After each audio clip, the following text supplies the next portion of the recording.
ॐ नमो भगवते वासुदेवाय। अतः सप्तविंशोऽध्यायः। श्रीभगवानुवाच प्रकृतिस्थो विपुरुषो नाज्यते प्राकृतैर्गुणैः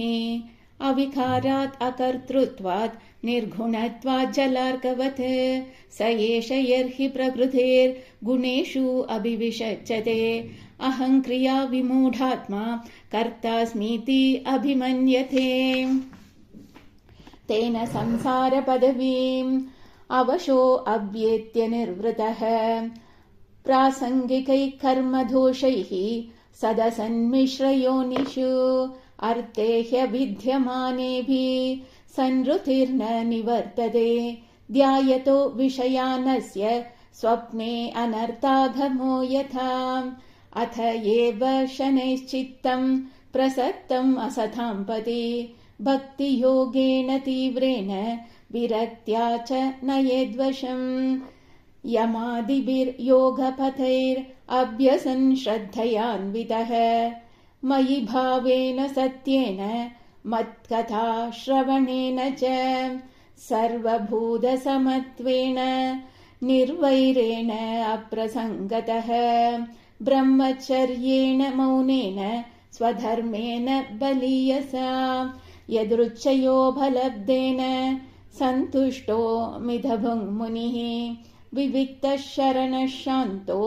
मैत्रः करुण आत्मवान् सानुबन्धे च देहेऽस्मिन् अकुर्वन् असदाग्रहम् ज्ञानेन दृष्टतत्त्वेन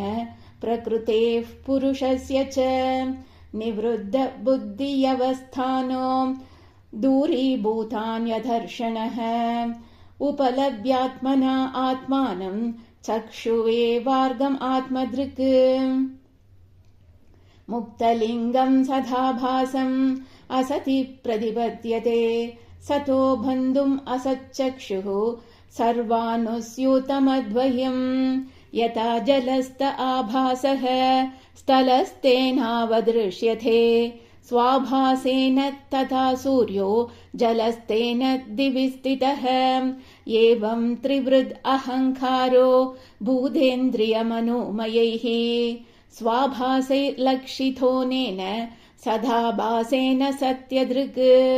भूतसूक्ष्मेन्द्रियमनोबुद्धि आदिषु इह निद्रया लीनेषु असति यस्तत्र विनिद्रो निरहङ्क्रियः मन्यमानस्तथात्मानम् अनष्टो नष्टवन्मृषा नष्टे अहङ्करणे द्रष्टा नष्टवित्त इवातुरः एवं प्रत्यवमृष्यासौ आत्मानं प्रतिपद्यते साहङ्कारस्य द्रव्यस्य योऽवस्थानम् अनुग्रहः देवहूतिरुवाच पुरुषं प्रकृतिर्ब्रह्मन् न विमुञ्जति कर्हिचित्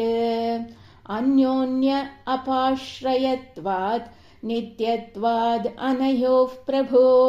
यथा गन्धस्य भूमेश्च न भावो व्यतिरेकतः अपां रसस्य च यथा तथा बुद्धेः परस्य च अकर्तुः कर्मबन्धोऽयम् पुरुषस्य यथाश्रयः गुणेषु सत्सु प्रकृतेः कैवल्यम् तेष्वथ कथम् क्वचित्तत्त्वावमर्शेन निवृत्तम् भयमुल्बनम् अनिवृत्तनिमित्तत्वान् पुनः प्रत्यवतिष्ठते श्रीभगवानुवाच अनिमित्तनिमित्तेन स्वधर्मेण अमलात्मना तीव्रया मयि भक्त्या च श्रुतसंवृतया चिरम् ज्ञानेन दृष्टतत्त्वेन वैराग्येण बलीयसा तपोयुक्तेन योगेन तीव्रेण आत्मसमाधिना प्रकृतिः पुरुषस्येह दह्यमाना तु अहर्निशम् स्थिरो भवित्रीशनकैरग्नेर्योनिरिवारणिः भुक्तभोगा परित्यक्ता दृष्टदोषा च नित्यशः नेश्वरस्य अशुभं दत्ते स्वे महिम्नि स्थितस्य च यथा हि अप्रतिबुद्धस्य प्रस्वापो बह्वनर्थभृत् स एव प्रतिबुद्धस्य न वै मोहाय कल्पते एवं विदिततत्त्वस्य प्रकृतिर्मयि मानसं युञ्जतो न अपकुरुत आत्मा रामस्य कर्हिचित् यदैवम् अध्यात्मरतः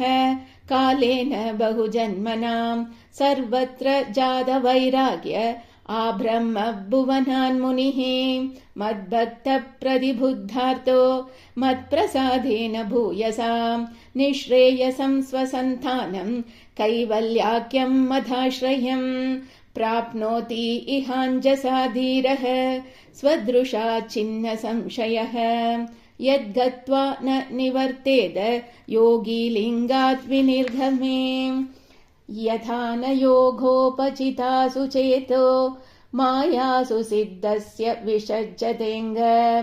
अनन्यहेतुष्वदमे गति स्यात् आत्यन्तिकी यत्र न मृत्युहासः। श्रीहरये नमः। श्रीहरये नमः। श्रीहरये नमः।